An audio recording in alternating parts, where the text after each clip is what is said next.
Hi, I'm Zach. I'm Allie. I'm John. We formally met each other in 2017. Where we served together as Connecticut FFA state officers. We all shared a burning passion for agriculture, and that's where our friendship began. We traveled the state, inspiring agricultural students to speak for themselves. Showing them how to speak out and advocate for the agricultural industry. Teaching them to vocalize for those who could not. This project is a continuation of our work. Our work to inspire people with the tales of agricultural innovation. To show the world the amazing people of our industry, so that our farmers across Connecticut get the credit that they deserve. This is Completely Connecticut Agriculture.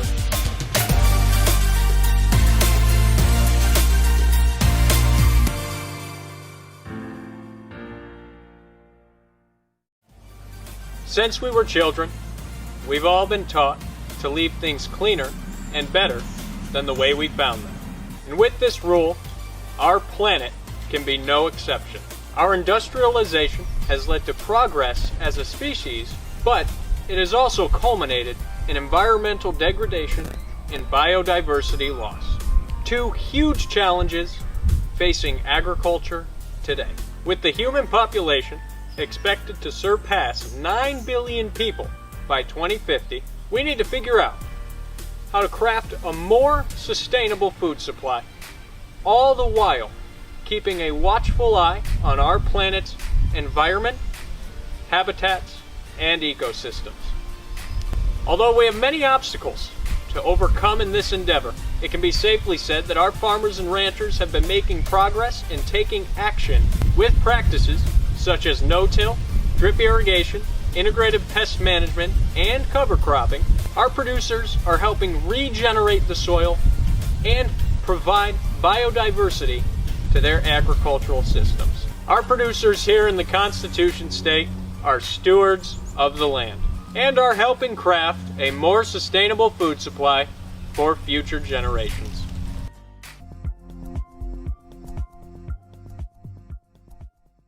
Our final stop on the journey to showcase how Connecticut's producers are crafting a more resilient and sustainable food supply leads us to the northwest corner of the state.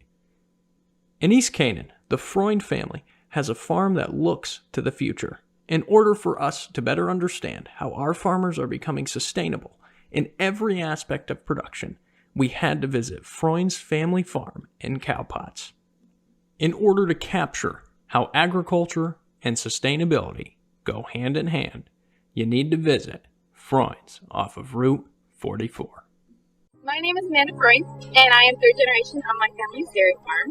And so you can see very evidently behind me is our dairy barn where we milk about 300 cows using robotic milkers. But additionally, just next to the barn, we've got our sweet corn and our field corn, which will be harvesting for the cows. That sweet corn goes to my mom's farm market and bakery and garden center business.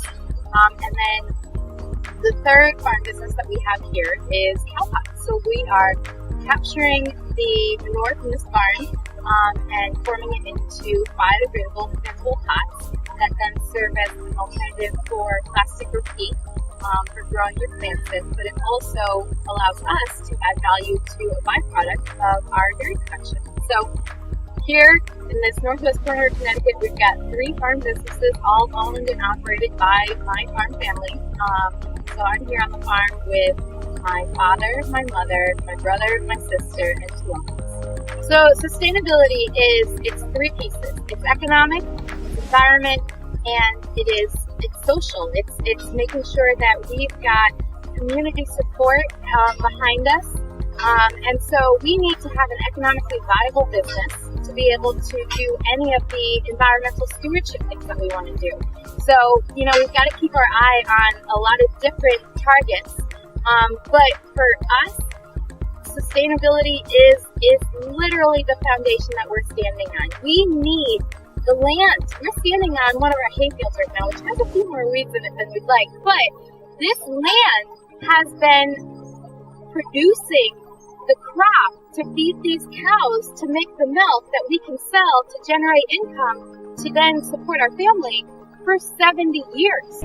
So it's our actions and activities on this farm aren't sustainable if we're not providing this land and that land the nutrients that it needs and the soil structure that it needs to be able to give us crops to feed our cows, then we're not doing this right. So there is a finite amount of land that we have access to, and caring for it and tending for it and being stewards of that land is critical to our existence today, as well as the next generation that we hope to have farming here. But on economically, in order for us to be sustainable in this climate, with all these different things that are changing around us, it's required that we diversify.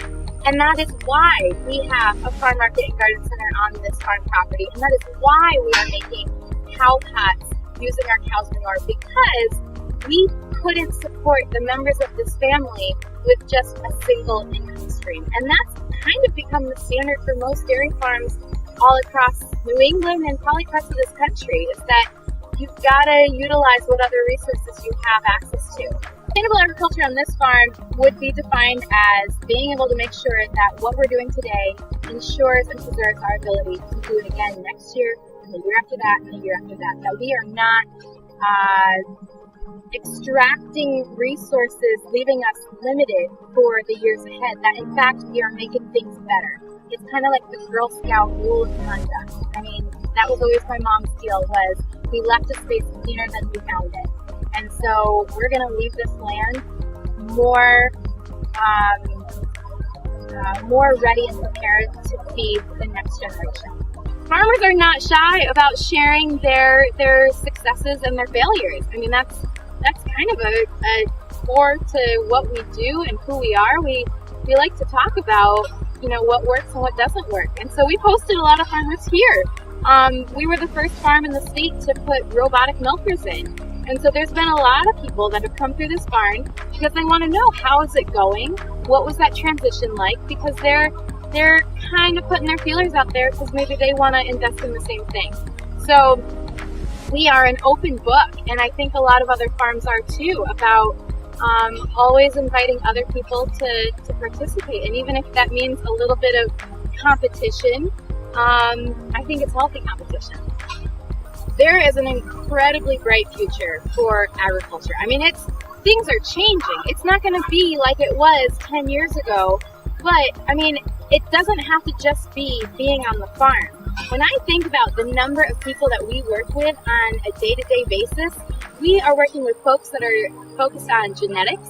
We do genomics testing on every single animal in this barn. We are working with folks that are specifically looking at cow comfort and cow stress, nutrition. I mean, so whether you feel like you want to be in it, I mean, literally putting boots on every day and going out into the barn, I mean, find a farmer and go and learn from them and be part of that operation that's currently working, before you think that you're just going to buy up a piece of land and put a barn on it and start farming. Like, that's not, there's so much intellectual knowledge that's available in this town, in this state. Like, you can find some incredible human resources to be able to understand how to get into farming, but don't think that the only door open to you in agriculture is physically being on a farm. So, I mean, there's so much you can do in agriculture. You don't have to be a farmer, but you certainly can be.